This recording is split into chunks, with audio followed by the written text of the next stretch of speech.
ॐ नमः भगवते वासुदेवाय।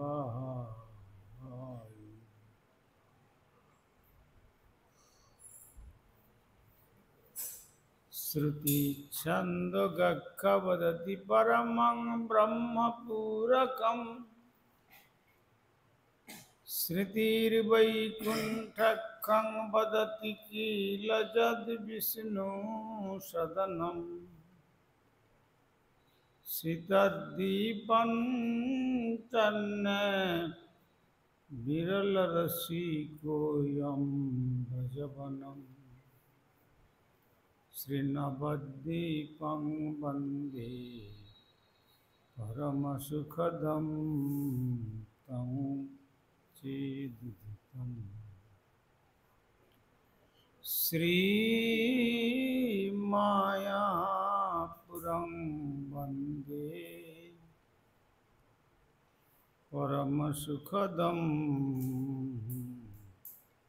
तं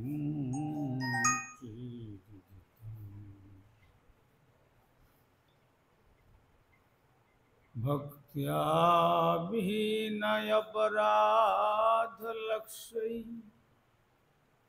क्षिप्तस्य कामादितरङ्गमध्ये कृपामयि त्वां शरणं प्रपन्य वृन्दे नमस्ते श्रीचरणं।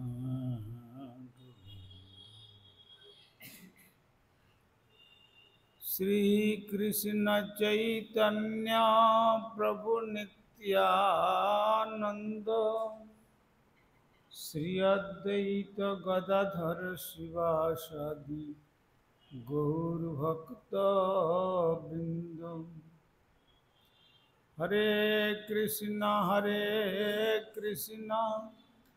कृष्ण कृष्ण हरे हरे, हरे राम राम राम हरे।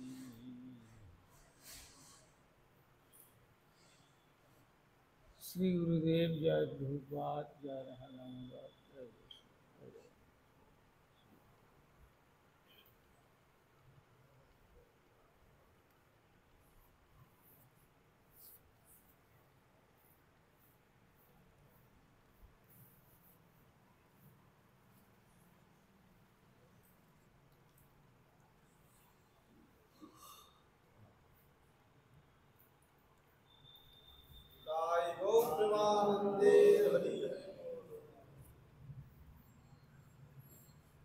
আমরা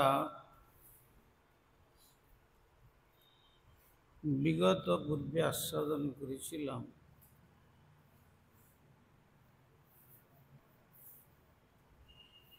শ্রী ভগবান সর্বাবতারী লীলা পুরুষোত্তম ব্রজেন্দ্র নন্দন শ্রীকৃষ্ণ তিনি শ্রীমদ্ ভাগবতম দশম স্কন্ধের ত্রয়োবিংশ অধ্যায়ে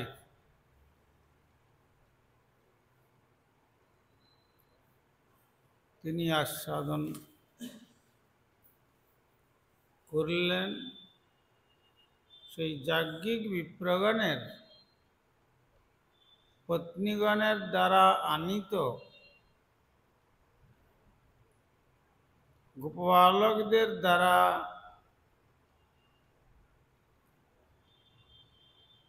সেখানে অন্যের প্রার্থনায় চতুর্বিধ অন্যের দ্বারা গোপবালকদের ভোজন করালেন। যেহেতু তিনি বলেছিলেন যে আমার সখারা গোচারণ করতে গিয়ে গভীর অরণ্যে এসে গেছে এবং অত্যন্ত ক্ষুধার্ত। সেই কথা শুনে যাজ্ঞিক বিপ্রপত্নীগণ তারা কেবল অন্ন প্রদান না করে চর্ব চস্য লেজ্জ পেয় দ্রব্য সব তারা স্বয়ং নিয়ে এসেছিলেন। নিয়ে এসে শ্রীকৃষ্ণের চরণে যখন নিবেদন করলেন, তখন শ্রী ভগবান নিজ হস্তে সেই গোপবালকদের পরিবেশন করে ভোজন করালেন। আর তারপরে তিনি নিজে ভোজন করলেন। আগে তার সখাদের ভোজন করানোর পরে শ্রীকৃষ্ণ বলরাম ভোজন করলেন। এখানে সুখদেব গোস্বামী চরণ এই কথাই বর্ণনা দিচ্ছেন। এবং লীলা নরঃ বপু এবং লীলা নরবপুর নীলোকমনুশীলয়ন রে মে গোপ গোপীনাং রময়ন রূপ বাকৃতৈর অথানুস্মৃত্য বিপ্রাস্তে অন্যতপ্যানকৃতাগসম যদ বিশ্বেশ্বর ঊর্জ্জাচামহন্ম নিবিড়ম্বয়। এবং লীলা নরবপুর লোকম অনুশীলনম, অর্থাৎ এইভাবে শ্রী ভগবান লীলাবিলাসের জন্য নররূপে অর্থাৎ মনুষ্যরূপে আবির্ভূত হয়েছিলেন। মনুষ্যরূপে যে তিনি আবির্ভূত হয়েছিলেন তা নন, ভগবানের যত স্বরূপ আছে সর্বাপেক্ষা শ্রেষ্ঠ রূপ হচ্ছে নররূপ। এইটি হচ্ছে আদি। গোপবেশ, বেণুকর, নবকিশোর, নটবর, নরবপু তাহার স্বরূপ। তাহলে শ্রীরামচন্দ্র বলুন, নৃসিংহদেব বলুন, বামনদেব বলুন, বা কল্কি অবতার বলুন, বা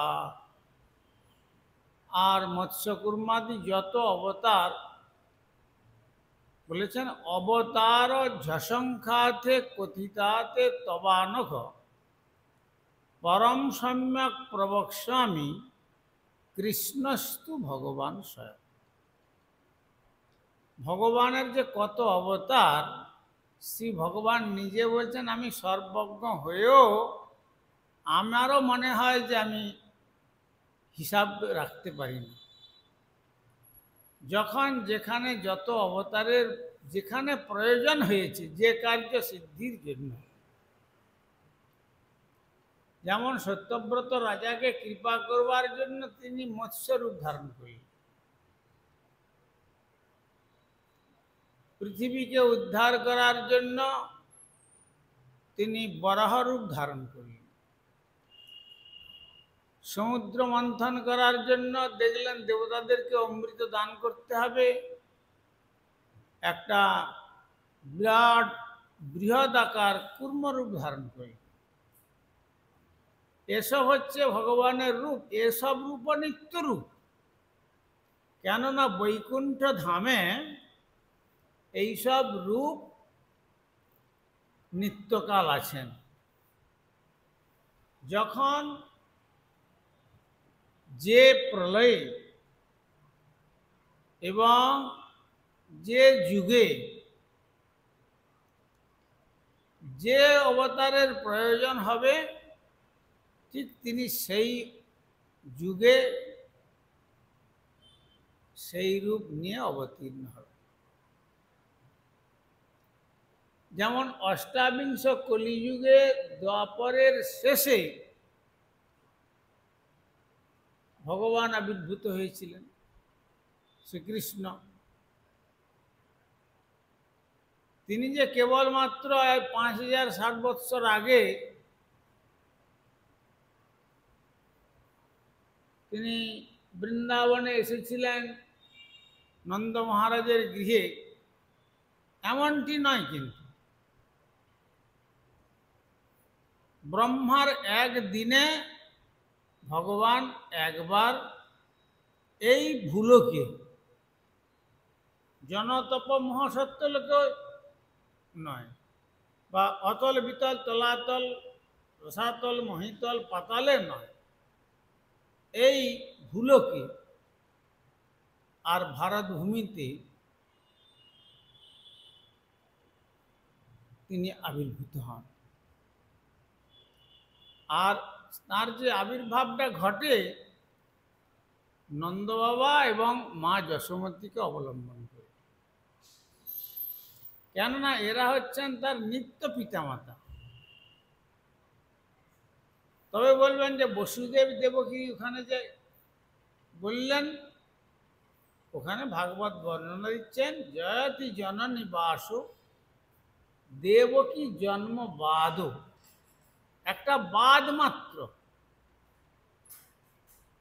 যে দেবকী নন্দন রূপে জন্মগ্রহণ করলেন।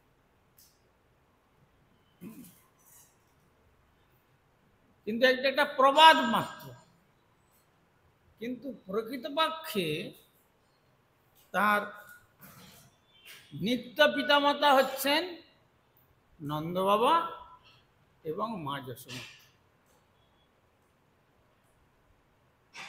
কোথায় থাকেন? গোলক বৃন্দাবন। আর সেই নিত্য গোলক বৃন্দাবনে এই পিতামাতার রূপ নেই, ভাব আছে। বা এই যেমন হিরণ্যাক্ষ হিরণ্যকশিপু বধ আদি করলেন, ওখানে সেই রূপ নেই, ভাব আছে। আর সেইটি রূপ নিয়ে এই ভৌম জগতে প্রকট। এই ভৌম জগতে লীলারস অধিক রূপে আস্বাদন করার জন্য।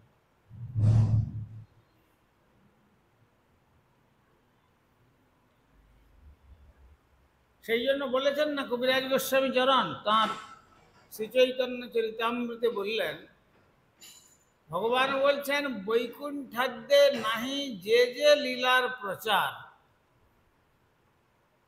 শেষে লীলা করিব যাতে মোর চমৎকার।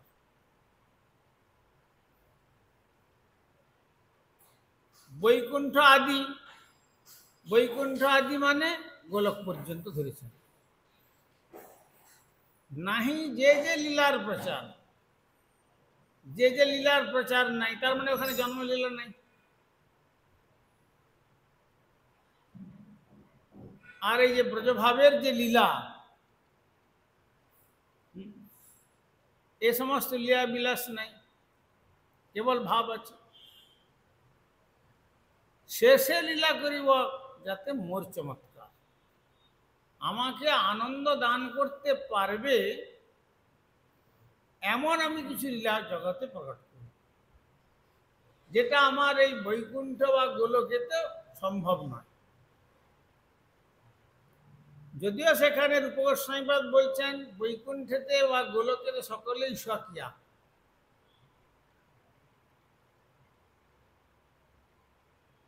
আর পরকীয়া ভাবে অতি রসের উল্লাস, ব্রজ বিনা ইহার অন্যত্র নাহি বাস। আবার সনাতন গোস্বামী পাদ বৃহৎ ভাগবতামৃতমেতে বলছেন যে দিব্যাতি দিব্য লোকেষু যত লীলা গন্ধপি না সম্ভবে।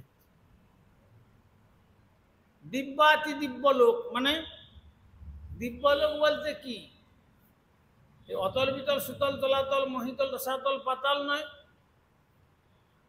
বা ভূর ভুব জন তপ মহ জন সত্যলোক নয়, বিরজা ব্রহ্মলোক নয়, তার পরপারের কথা বৈকুণ্ঠাদ্যে বা দিব্যাতি দিব্য লোকেশু। কেন ব্রহ্মলোক সত্যলোক পর্যন্ত কি হয়, পতন হয়, মানে প্রলয় হয়ে যায়।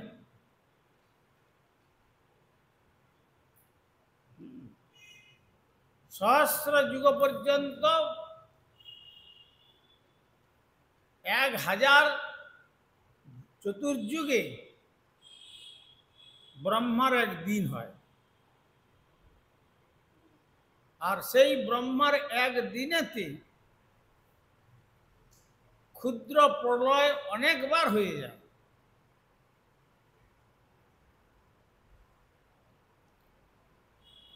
আর যখন মহাপ্রলয় হয়ে যায় তখন আর কিছু থাকে না, ব্রহ্মলোক তো সব শেষ হয়ে যায়, শুধু জল আর জল।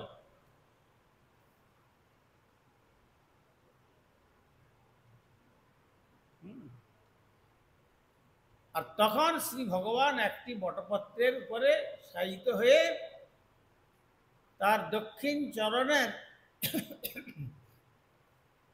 বৃদ্ধাঙ্গুলি চোষণ করতে করতে ভাসতে থাকেন।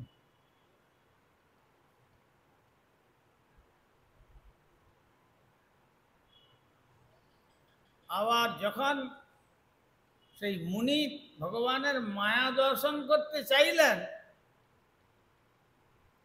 তখন শ্রী ভগবান বলছেন তুমি আমার মায়া দর্শন করবে, পারবে দর্শন করতে? ব্যাস, এমন সেই তিনি তার মুখগহ্বরে প্রবেশ করে গেলেন। তিনি দেখলেন যে বিশ্ব ব্রহ্মাণ্ডের যত জল সব তার উদরে। এটা সম্ভব? হ্যাঁ। ঋষি অগস্ত্য কি করেছিলেন? সপ্ত সমুদ্রকে তিনি পান করে শুকিয়ে দিয়েছিলেন। এসব অন্যান্য যুগের ঋষি মহাত্মাদের বল ছিল, কিন্তু কলিকালে সব দিক থেকেই এরা দুর্ভাগা। আর সেই জন্য কেবল একটাই গুণ, যদি মহৎ চরণ আশ্রয় করে পরম্পরার মাধ্যমে হরিনাম করতে পারে, অন্যান্য যুগের সাধনা করে যে ফল পেয়েছিল, মহাপ্রভু বললেন হরিনা সাধ্য সাধন তত্ত্ব যে কিছু সকল, হরিনাম সংকীর্তনে মিলিবে সকল। তাহলে দিব্যাতি, তারপরে তিনি হারিয়ে গেলেন ঋষি। আমি কি হলো, কোথায় কি দেখলাম, কোথায় কি হয়ে গেল, তিনি আদি অন্ত কিছু খুঁজে পাচ্ছেন না। তারপরে আবার যখন তিনি প্রকাশিত হয়ে গেলেন, তখন দেখছেন যে এক একটা প্রলয়, মহাপ্রলয়ের ঢেউ, যে হিমালয়ের 4 গুণ ঢেউ, এক একটা ঢেউ এইভাবে প্লাবিত হচ্ছে, মহাপ্রলয়। তখন আর কিছু থাকে না, তখন শ্রী ভগবান তার যে সৃষ্ট জীব যারা সৌভাগ্যবান, তাদেরকে তিনি আত্মস্বরূপে তার কাছে রাখেন। তারপরে আবার নতুন করে সৃষ্টা পুরাণে বিবিধান্য জয়াত্মশক্তিয়া বিখ্যাসরি শিব পক্ষুন খবদণ্ড শুল্কম, তৈস্তৈর অতুষ্ট হৃদয় পুরুষং বিধায় ব্রহ্মাবলোকধীশনং মুদমাপরি। এইভাবে সৃষ্টি প্রকরণেতে তিনি জগৎকে আবার সৃষ্টি করেন। সৃষ্টি করে জীব জগৎকে দেখেন যে দেখি এদের আমি যে সৃষ্টি করলাম,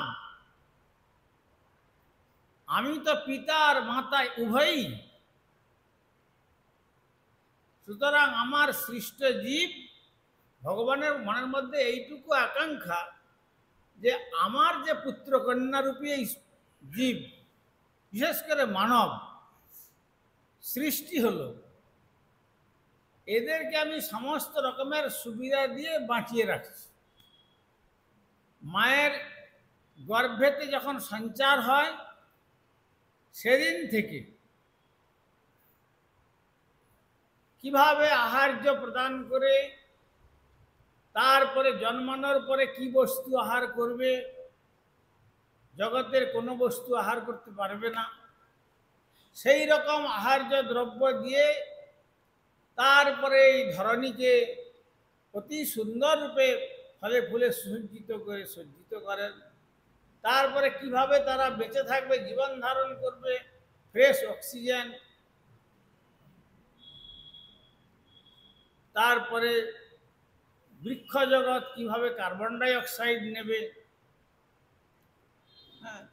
তারপরে সেখান থেকে কি প্রকারে বৃক্ষের থেকে নানা রকম ফল ফুল আহার্য সৃষ্টি হবে, এই সমস্ত সৃষ্টি করলেন। আবার জল পান না করলে বাঁচতে পারবে না, জলও সৃষ্টি করলেন। সূর্যদেবকে বললেন যে তুমি 6 মাস কিরণ দান করো আর 6 মাস অন্ধকারে রাখো, তা না হলে আমার সৃষ্ট প্রাণী বিশ্রাম পাবে না। এইভাবেতে সমস্ত রকমের অ্যাডভান্টেজ, সুবিধেগুলো শ্রী ভগবান দিয়ে সেই জীবগুলোকে আবার পাঠান। কিন্তু মূল অসুবিধাটা হচ্ছে কি, পাঠানোর পরে সেখানে জীবকে তটরে খায়। ভগবান যেহেতু স্বাধীন, তিনি পরাধীন নন, যাকে বলা হয় স্পিরিচুয়াল ডেসপোট, মানে স্বয়ং স্বতন্ত্র, তিনি কোনোদিন পরাধীন নন। তো সেই স্বাধীন হয়েও তার থেকে তার যেহেতু অংশ রূপে, বিভিন্নাংশ রূপে জীবকে সৃষ্টি করেছেন, সেই জন্য জীবের মধ্যেও সেই স্বতন্ত্রতা শক্তির অংশ আছে। জীব ইচ্ছা করলে সে ভালোও করতে পারে, আবার ইচ্ছা করলে মন্দও করতে পারে, সৎসঙ্গও করতে পারে, আবার অসৎসঙ্গও করতে পারে। এই দুটো, কেন যেহেতু ভগবান স্বতন্ত্র, তেমনি জীবের এই স্বতন্ত্রটাকে দিয়ে রেখেছেন। তার অনন্ত শক্তি, তার মধ্যে 3 শক্তি প্রধান: চিৎশক্তি, জীবশক্তি, মায়াশক্তি নাম। চিৎশক্তি হচ্ছেন যোগমায়া, সেই বিরজার পরপারের জগতের ব্যাপার সব। মায়াশক্তি হচ্ছে আব্রহ্মস্তম্ভ পর্যন্ত সর্বং মায়াময় জগৎ, ব্রহ্মা থেকে আরম্ভ করে পাতাল লোক পর্যন্ত, সত্যলোক থেকে আরম্ভ করে পাতাল লোক পর্যন্ত মায়াদেবীর প্রভাব। আর এর ঠিক মিডল পজিশনে আছে আনমেজারেবল পজিশন, লাইন, যেটাকে মেজারমেন্টে আনা যাবে না। কেননা জল এবং স্থল, জলের যে মধ্যবর্তী রেখাটা,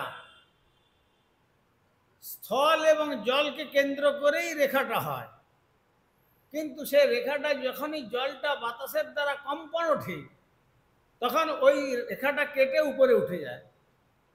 আবার যখন জলে কম্পন থাকে না, তখন ওই রেখাটা আবার কেটে নিচে নেমে যায়। সমুদ্রে যেমন আমরা দেখি কখনো তরঙ্গ চলে আসছে কত দূর পর্যন্ত, আবার যখন থাকছে না আবার কত নিচে চলে যাচ্ছে। ঠিক সেই রকম একটা পজিশনে ভগবান জীবকে সৃষ্টি করেছেন তটস্থ শক্তি দিয়ে, তটরেখা মানে উভয় শক্তি দিয়ে। ভালো মন্দ তুমি যদি সাধনা করো তাহলে সাধন করলে তুমি ভগবত রাজ্যে যেতে পারবে, পরম পিতার কাছে ফিরে যেতে পারবে। আর যদি তুমি সাধন না করো, অবিদ্যা সুন্দরী রূপে যদি মুগ্ধ হও, তাহলে সংসার সমুদ্রে নিমজ্জিত হবে। আর যখনই সংসার সমুদ্রের এই আপাত রূপ, রূপ রস শব্দ গন্ধ স্পর্শ, এই যে পাঁচটা বিষয়, এই বিষয়ের প্রতি যখনই মানুষ আকৃষ্ট হলো, তখন ওই ভগবানের মায়াদেবী তাকে আধ্যাত্মিক আদি তাপত্রয় তারে যাই মারে। তারপরে আবার ফেললেন এই তিনটের জ্বালা, তিন প্রকার দাবানল, আধ্যাত্মিক, আদি দৈবিক, আদি ভৌতিক তাপ। সেই দোষে মায়া পিশাচি দণ্ড করে তারে, আধ্যাত্মিক আদি তাপত্রয় তারে জারি মারে। পিশাচি পাইলে যেন মতিচ্ছন্ন হয়, মায়াগ্রস্ত জীবের হয় সেভাবুদয়। তখন আমার নিজের লোককে ভুলে গিয়ে আমি যে প্রকৃত ভগবানের দাস, সে কথাটা ভুলে গিয়ে করি নানা অভিলাষ, প্রভু তোমার স্মরণ গেল দূরে। তখন ভগবত ইতর অভিলাষটা আমার চিত্তকে চঞ্চল করে দেয়। তখন আমরা মনে করি যে এরা এই বুঝি না হলে আর জগতের আমার থাকা সম্ভব নয়। এই দোষ, এইটুকু দোষের জন্য আমরা যে কথা দিয়ে এসেছিলাম যে আমি তোমার ভজন করব, তুমি আমাকে সেই স্থানে প্রেরণ করো, কিন্তু তার সমস্ত অ্যাডভান্টেজগুলো নিয়ে ভজন না করার দরুন মায়াদেবী আমাদের মানে একবারে টপ টু বটম সকলকেই শাসন করছে। এ জগতে কেউ সুখী নয়। সেই জন্য ভগবান কুরুক্ষেত্র রণাঙ্গনে দাঁড়িয়ে অর্জুনকে উপলক্ষ করে কি বললেন? অনিত্যম অসুখম লোকম ইমং প্রাপ্যং ভজস্ব মাম। এই অনিত্য অসুখ,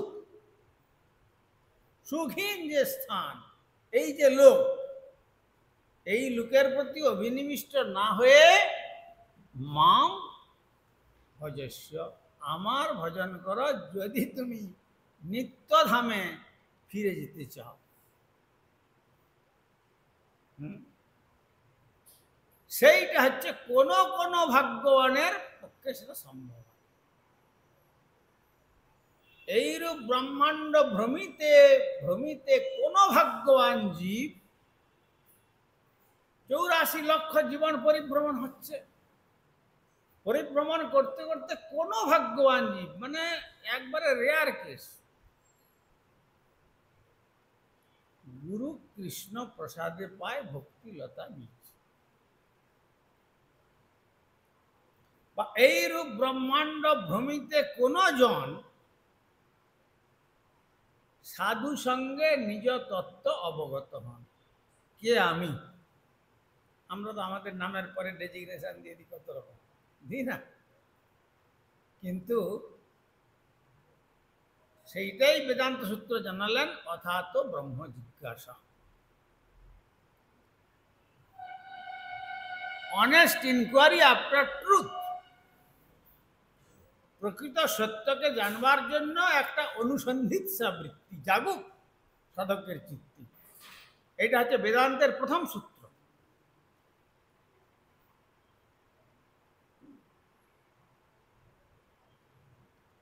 যেটি সনাতন গোস্বামীপাদ মহাপ্রভু বললেন, কে আমি কেন মরে যারে তাপত্রয়, ইহা নাহি জানি কইছে হিত হয়। কে আমি? কেন আমাকে এই ত্রিতাপে দগ্ধীভূত হতে হচ্ছে? কেন? আমি কি দোষ করেছিলাম?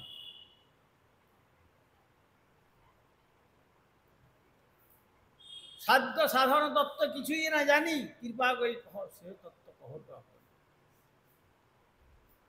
কিসে আমার মঙ্গল হবে সেটা আপনি বলুন। মহাপ্রভু চরণে জিজ্ঞাসা করেন।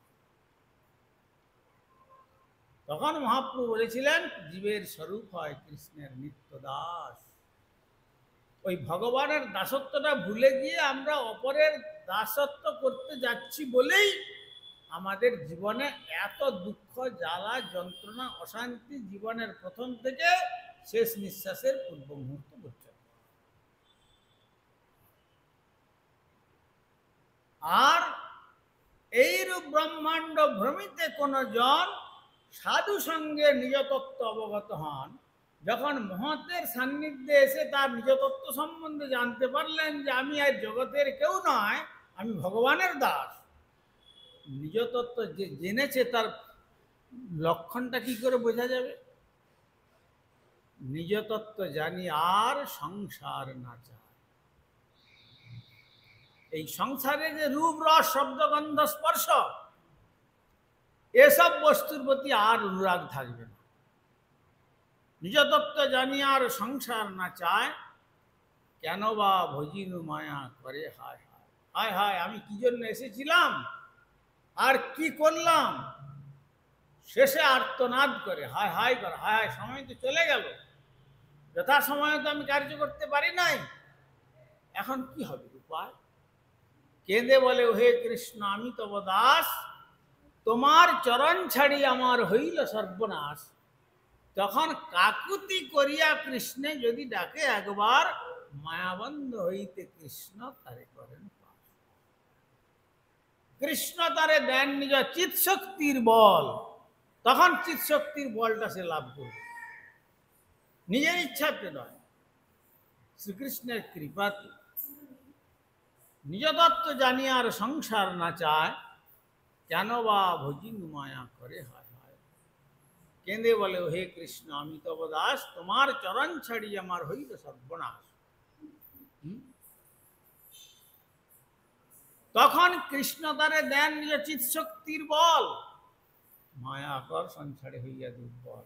অতএব অবিদ্যা সুন্দরীকে দুর্বল করবার মতো আমাদের কোনো ক্ষমতা নেই। ভগবান বলেছেন, বলং মে পশ্য মায়া যা মজ্জাজ্জৈন দৃশম যা করতি পদাক্রান্তা ভ্রুবৃতিলিম্ভেন কেবলম। আমার অবিদ্যা সুন্দরীর পরাক্রম কেউ জানবে না। সে ব্রহ্মাদি দেবতাগণ থেকে আরম্ভ করে একটা ভ্রুভঙ্গিতে, একটা ভ্রুনর্তনের দ্বারা সঙ্গে সঙ্গে পদানত করে দেবে। যা মজ্জাজ্জৈন দৃশম, তারা তাদের মজ্জার মধ্যে প্রবেশ করে যাবে। যা করতি পদাক্রান্তা। সুতরাং যদি এইরূপ ব্রহ্মাণ্ড ভ্রমণ করতে করতে কোনো মহতের কৃপা প্রাপ্ত হয়ে যায়, তখন সে মনে করবে যে হ্যাঁ, প্রকৃতপক্ষে আমার স্বরূপ হলো আমি ভগবানের দাস। আমরা মনে করি যে আমরা অমুক ব্যক্তির দাস, বা অমুক ব্যক্তির ছেলে, অমুক ব্যক্তির কন্যা, ইত্যাদি ইত্যাদি। কিন্তু এটা হচ্ছে খুব খুব টেম্পোরারি।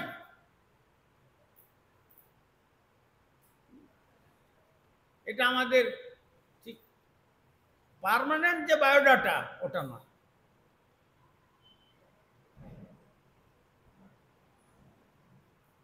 পার্মানেন্ট হচ্ছে আমরা কেউ মানি কেউ না মানি, সব তাঁর দাস। কারণ যদি পিতা যদি আমার হতেন, এই জগতের পিতা, তাহলে তিনি তো তার দেহ যখন ছেড়ে চলে যাচ্ছে, কই আমার যদি হতো তো আমার সঙ্গেই থাকতেন। তখন তো কই আর আমাকেও তিনি নিয়ে যাচ্ছেন না, তিনিও আর আমিও তাকে রাখতে পারছি না। পত্নী যদি পতির হতো, তাহলে যখন পতি চলে যাচ্ছেন তখন তো তাহলে পত্নীকে সঙ্গে নিয়ে যেতেন। আর যদি পত্নী যখন চলে যাচ্ছেন তখন পতিকে সঙ্গে নিয়ে যেতেন। যদি আমার বলে বলি তাহলে সে আমার সঙ্গেই থাকবে, জীবনেও থাকবে, মরণেও থাকবে। কিন্তু জীবনের কটা দিনের জন্য, আর তারপরে মরণে আর কোনো সম্পর্ক নেই। ঐশ্বকে প্রতিপুত্রাদ্যা মোহয় ওই কারণ, দুদিনের মাত্র পরিচয়, পান্থশালার পরিচয়, টেম্পোরারি অ্যান্ড ট্রানজিটরি, খুব অল্প সময়ের জন্য এই পরিচয়। কিন্তু এই পরিচয়টা আমরা মোহিত হচ্ছি কেন? আমরা আমাদের বাস্তব পরিচয়টা বিস্মৃত হওয়ার জন্য এই অবাস্তব পরিচয়ের মধ্যে আমরা আকৃষ্ট হয়ে যাই। আর যখন মহতের অনুকম্পা লাভ করে বুঝতে পারবেন যে আমি ভগবানের দাস, কেননা শ্রী ভগবান আত্মারূপে তিনি আছেন বলে আমার যত কিছু ক্রেডিট, যত কিছু বাহাদুরি, যেই মুহূর্তে আত্মারূপে তিনি নির্গত হয়ে গেলেন শরীর থেকে, ব্যাস যত বড়ই ব্যক্তি হন না কেন তাকে আপনি চন্দন কাঠ দিয়ে দাহ্য করুন বা আরো সোনা জ্বালিয়ে তার মধ্যে তাকে দগ্ধ করুন, কোনো উপলব্ধি সে করবে না, তার লাভও সে করতে পারবে। কিন্তু যদি আত্মা যতক্ষণ আছেন ততক্ষণ পর্যন্তই সম্পর্ক, তাহলে আমাদের প্রকৃত প্রিয়কে আত্মা। সেই আত্ম উপলব্ধিটার নামই হচ্ছে সাধনা। আর সেই সাধনাতে যখন সাধক আকৃষ্ট হন তখন তিনি বুঝতে পারেন যে প্রকৃতপক্ষে এ মায়া প্রপঞ্চময় ভবের রঙ্গমঞ্চ মাঝে রঙ্গের নট নটবর হরি, যারে যা সাজান সেইটা সাজে। উপর থেকে গ্রিন রুম থেকে এখানে যা স্টেজ মেকআপ দিচ্ছেন, কেহ বা সেজেছেন পিতা, কেহ স্নেহময়ী মাতা, কতই রঙ্গের অভিনেতা সেজেছেন তারা, কতই সাজে। যার যখন লীলা হলো সাঙ্গ এই রঙ্গভূমির অভিনয়, তখন সে ছেড়ে চলে যায়, আর কেউ কারো না। এ যেন ঠিক গ্রিন রুমে থেকে এখানে এসে স্টেজ প্লে করে নারদ সেজে, শত্রু মিত্র সেজে, যুদ্ধ করে সেজে, কত কিছু করে একবারে জগৎকে কাঁপিয়ে দিয়ে, আর যখন ফিরে যাচ্ছে গ্রিন রুমে সেখানে গিয়ে আর কোনো শত্রুতা নেই, সব মিল হয়ে যাচ্ছে। তেমনি আমাদের গ্রিন রুম হচ্ছে ভগবত ধাম। এখানে এই যে আমরা এই যে সব এসেছি, আমাদের পরিচয়টা সব সাজা পরিচয়, অরিজিন বলে কোনো জিনিস নাই। এই সাজা পরিচয়তে আমরা যখন বিস্মিত হতে পারবো, তখন প্রকৃত পরিচয় আমরা যে জীব, ভক্তনগর বললেন জীব কৃষ্ণ দাস, এ বিশ্বাস করলে তো আর দুঃখ। রাধা কৃষ্ণ বল বল বলরে। সেই জন্য আজ পরমেশ্বর ভগবানের যে শুধু এইটুকু কথা সখাদেরকে শিখিয়ে দিলেন যে তোমরা যাও, তোমরা গিয়ে বলবে যে আমরা ক্ষুধার্ত হয়েছি, গোচারণ করতে করতে গভীর অরণ্যে এসে গেছি, এখন এমন তো অবস্থা আমাদের আর গৃহে ফিরে যাওয়ার সামর্থ্য নাই। তখন তারা তাদের পতির বাধাকে উপেক্ষা করেছিলেন, পুত্রের বাধাকে উপেক্ষা করেছিলেন, আত্মীয় স্বজনের বাধাকে উপেক্ষা করেছিলেন, এবং সমস্ত বৃদ্ধ বৃদ্ধ যাজ্ঞিক ব্রাহ্মণগণের বাধাকে উপেক্ষা করেছিলেন। সমস্ত উপেক্ষা করে যখন বুঝলেন যে হ্যাঁ একমাত্র শ্রীকৃষ্ণ সেবাই হচ্ছে আমাদের কর্তব্য, তখন শ্রীকৃষ্ণ তাদের সেবা গ্রহণ করেছে। এইটাই হচ্ছে বিপ্রগণের কাছে অন্ন প্রার্থনার রহস্য। মঞ্চাগত উদ্দেশ্য কৃপা সিন্ধু ভৈবচ পতিতানাং পাবনেভ্যো বৈষ্ণবেভ্যো।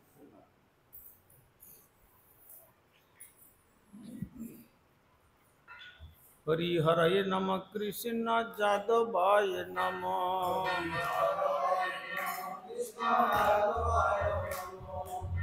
যাদবায় মাধবায় কেশবায় নমঃ যাদবায় গোপাল গোবিন্দ রাম শ্রী মধুসূদন আর গিরিধারী গোপীনাথ মদন মোহন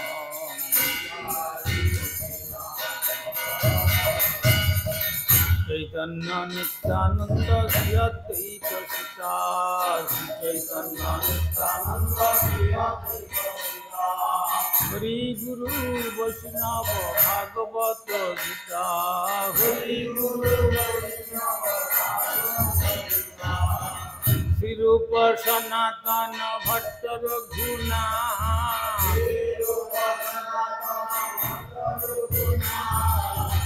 জীব গোপাল ভট্ট দাস রঘুনা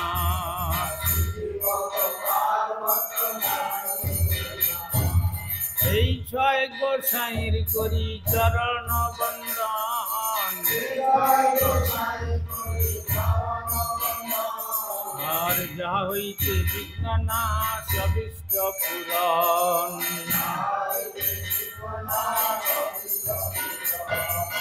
এই ছয় গোসাই যার মুই তার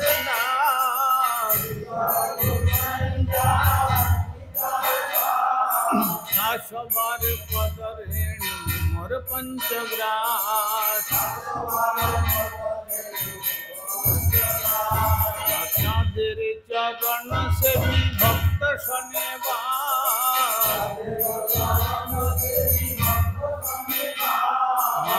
জনমে জনমে হয় এই অভিলাষ এই ছয় গোসাই যবে ব্রজে কইলাবার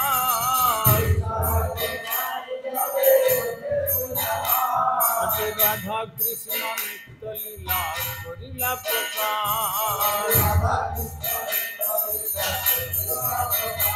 মনের আনন্দে বল হরি ভজ বৃন্দাবন মনের নারী গুরু বৈষ্ণব পদে মজাইয়া মান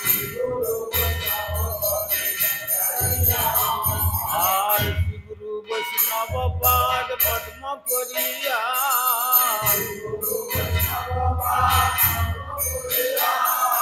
নাম সংকীর্তন কহে নরোত্তম দাস বলো হরে কৃষ্ণ কৃষ্ণ কৃষ্ণ হরে হরে হরে রাম রাম রাম হরে হরে হরে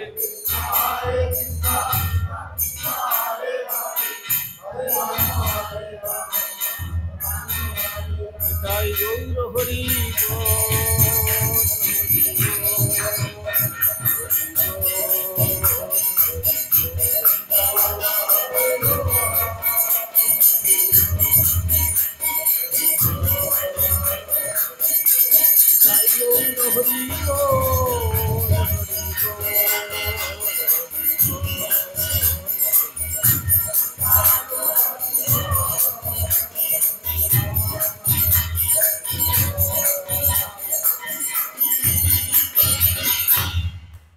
श्री श्री गुरु गौरांग गंधर्विका गिरिधारी श्री राधा गोविंद गोपीनाथ मदन मोहन श्री जगन्नाथ बलदेव सुभद्रा श्री श्री राधा राधारमन देव धमेश्वर श्री गौर सुंदर श्री जगन्नाथ देव श्री गिरिराज महाराज श्री श्री राधा दामोदर जी ग्रंथराज श्रीमद्भागवतम तुलसी महारानी तथा संध्याकालीन भागवत अधिवेशन महामहोत्सव की जय। परमाराध्य श्री गुरुपाद पद्मं विष्णुपाद परिव्राजकाचार्य वर्जद्गंड स्वामी श्री श्रीमद् भक्ति कुमुद संत गोस्वामी ठाकुर की जगत गुरु श्रील प्रभुपाद भक्ति सिद्धांत सरस्वती गोस्वामी ठाकुर की जय। सपार्षद सचिनंदन श्री गौर सुंदर की जय। सपार्षद श्रील प्रभुपाद की जय। श्री रूपानुग गुरुवर्ग की जय। ग्रंथराज श्रीमद् भागवतम की जय। श्रोता भक्त वृंद की जय। श्री श्री निताई गौर प्रेमानंदे हरि हरि।